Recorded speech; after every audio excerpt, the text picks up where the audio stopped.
Mediat greke, duke cituar burime të larta diplomatike, raportojnë se ministra për Europën dhe punën e jashtme në Shqipëri, Elisa Spiropali, do të zhvillojë një vizitë zyrtare në Athinë në 16 dhjetor, ku pritet të takohet me ministrin e jashtëm të Greqisë, Georgios Gerapetritis.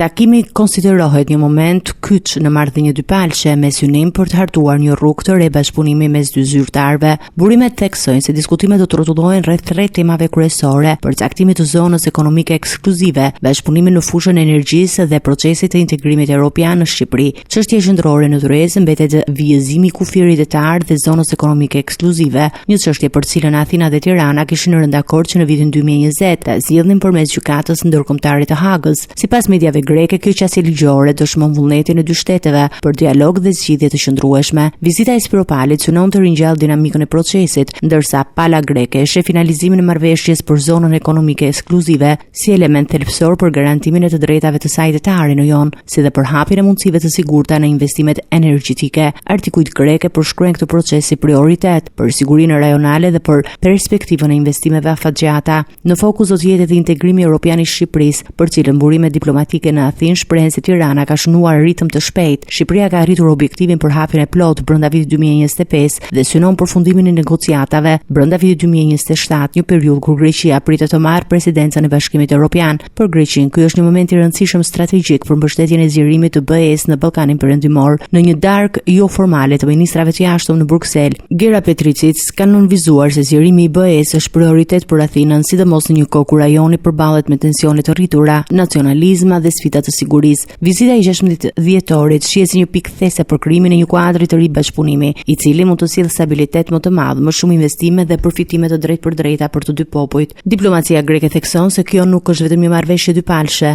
por një domosdoshmëri strategjike për gjithë rajonin, që ka nevojë për qartësi, siguri dhe një perspektivë të fortë drejt integrimit evropian.